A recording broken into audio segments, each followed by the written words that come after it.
Montgomery Community Media presents Small Business Network. Hello and welcome to Montgomery Community Media's Small Business Network, presented to you by M&T Bank. Thank you for joining us. My name is Kelly Leonard, and every month we bring the business community together to network, to collaborate, and to share best practices in an effort to stimulate regional economic development. Today we have an exciting topic. It's all about making Montgomery County business friendlier. Do you have specific ideas around what you envision that to look like in terms of an aggressive strategy? Thank you for the invitation. I think what you just heard is that, and I hope that you know, is that the previous council, as well as I think this new current council, we have put a lot of things in place. So the task force that executive was referring to was the task force that actually I appointed through my committee to look at procurement. We looked at minority businesses. We looked at general procurement issues. Out of that came a lot of different recommendations. Some of them we were able to implement right away, and some of them had to do with, giving preferences to businesses that are located in Montgomery County to look at the targets that we have put in place. One particular area was, the Montgomery County Economic Development Corporation. How is it focusing on small businesses? So Daniel Parra, he is there because of, this conversation that, we needed to have somebody like him there. And I met, with David Petter immediately. We were able to get him there. So I just want to say that there's a lot that we have done. I think that the opportunity we have now with a new administration and a new council is to take a step back and look at this strategic vision where we look at all the assets that we put in place, but then we have to really take stock of how are we implementing them. One very important component of this aggressive economic development strategy had to do in terms of the council, the tools that we had with planning, with land use. So the master plans that we have put forth, especially in areas of the county that had not seen any revitalization or redevelopment before, those are tools that are really important because it is not about just concentrating our economic activity, on 270 corridor or Bethesda. It's about every corner of the county that has potential. Let's develop that. So the council has put in place, I think, a pretty good set of tools and enabled and set the stage. Now I think it's a really good moment to take stock of, all right, so they're all there. How are we now aggressively pushing all of this, aligning all of this, branding ourselves, marketing out there? I'll be honest, I followed very closely what was happening in Prince George's County when Rashawn Baker took over. And he had a very high bar in terms of how do I position Prince George's County as a place that you can come now here and invest and do different things. I have often thought, we've been a little bit complacent because we're Montgomery County. We can't do that anymore. We have to be hungry. We have to go after it because we can't afford not to. We also have very strong values, and we care very much about our social educational investments. But if we don't look very closely at our economic development strategies and the outcomes of that, it's going to be very difficult for us to address the social educational challenges, which, by the way, is what creates a thriving environment so that businesses can thrive. So it's all very connected. And so I see this as an amazing opportunity. I always say, I'm an irrational optimist. I think that, Mark has come in talking about the regulatory issues that we have heard quite a bit.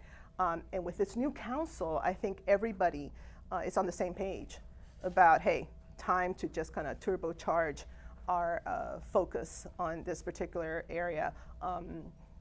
We're very competitive, so we want to push this and we want to get ahead there. And I get excited when I hear you use words like we're hungry, that there's this passion in pursuit of economic flourishing, and really with this emphasis on small business and entrepreneurship, because oftentimes I know many in the business community feel neglected in terms of, we're not getting the attention that we need. And then we hear about great companies like Amazon potentially coming to the area, and then when that doesn't happen, we feel a certain way as well. Now, since I brought up Amazon, I'd be interested to know each of you all's opinions. Like, how do you think the county will ultimately benefit from Amazon's presence, at least here in the region. So then in your opinion, Ms. Navarro, like how do we prepare for the next big opportunity? How do we prepare now?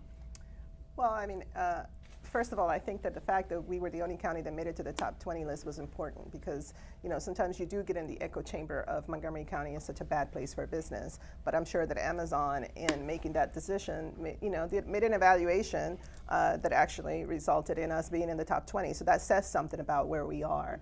I think going forward, there is no doubt, as I was saying earlier, that we do have to look at, you know, what we have set in place and how is that a coherent strategy. The conversation about workforce development is also another very important one, and we're going to have a council session on Workforce Montgomery to understand exactly how strategic are we. You know, when I talk to people from India who tell me, hey, our first export is human resources, you know, and what that means is that if we identify a need somewhere, could be anywhere in the world, we turn around our curriculum very quickly and we deliver to you 3,000 dentists. Well, we have all the pieces in place, I think, here in the county to be able to do that. And so I think that is an area where we have to be very intentional. If we can tell companies, not only do we have a high quality of life here, but we also have this pipeline in terms of workers, all the way from technical level to postdoctorate that you can tap into. You know, not only do we have a very diverse population, which a lot of people value in terms of what that says about Montgomery County, but we also have a great school system. We have Montgomery College, USG. We have all these opportunities and all these assets in place. You know, I honestly believe that a lot of it is how we tell our story, right? Which translates into branding and translates into highlighting the areas and the assets that we have already. So I think that we are poised for that next opportunity. Housing is going to be a big deal. You know, Council of Governments has identified about, you know, the need of about 100,000 residential units on top of what the region needs already. So how are we going to deal with housing? That might mean being very creative about the housing types that attracts then those young professionals or those families. So I think there is, again, a very comprehensive package of areas so that we have to enhance that I feel very confident we will be okay. And we went after Amazon very aggressively. I think it's still a win that it's a regional for the metro region. This is an amazing win, and I know that we are going to benefit from that as well. My name is Bob Fisher. I'm with Brewster's Real Ice Cream in Gaithersburg, Maryland. And for a small business, where do you think the money comes from to pay the county's minimum wage? Thank you. That's a very interesting question. I think that there are very many places where the money comes from. Depends on the type of business, obviously. You know, one of the reasons why we decided to do a phase-in approach was precisely to make sure that it wasn't a decision where you just went, you know, all the way to 15 right away and give businesses an opportunity to figure out how that would work. You know, we heard a lot from businesses and we heard a lot from small businesses. We also heard a lot from people who just could not afford to live in Montgomery County. And that, in a very direct way, has an effect on our budget and our ability to provide also services to our residents, right? And so it kind of is that cycle where, you know, we hear loud and clear that we don't want any tax increases, but if we have to subsidize the fact that there are people who are working but just can't pay their basic bills, then where do you get the money to do that? And so, you know, I hear your question. Obviously, it's a very broad question, but I think every business has to look at how it is that they're going to be able to comply with what's already law in Montgomery County. And we're looking also at the impact. You know, we did include a requirement for the Office of Legislative Oversight to track some indicators in our economy as it relates to the minimum wage. So we're also taking a look at that as well. My name is John Hale, President of Next Generation Solar, and also with the Montgomery County Black Business Council. And my question is, what are your proposals to reduce the tax burden, both business and personal and business, in Montgomery County so that we are more competitive with surrounding counties in the DMV? You know, similarly to what I was saying, that we have all these assets in place already, right? That now we just need to leverage them and move forward. I feel the same way about our county government and our initiatives and our programs. We do have a lot of assets in place, but we understand what you were just describing, not only for small businesses, but just for our average, you know, resident.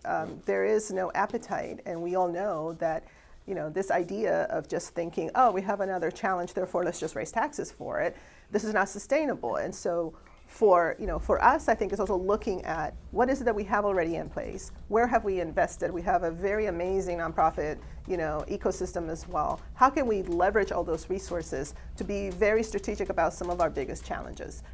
Things like early childhood education, those types of programs. It's not about, well, let's just go ahead and raise taxes so we can, fund it. What do we have in place also that we can leverage, that we can start to? So it's a change in culture and in thinking. I think for too long in Montgomery County, that was sort of like the tradition because, we had a lot of revenue coming in. So, hey, we identify an issue, let's just create an initiative.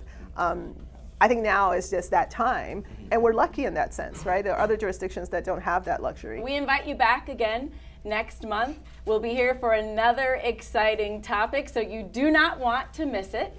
But until then, on behalf of Montgomery Community Media and the entire Small Business Network team, thank you for joining us. Have a great day.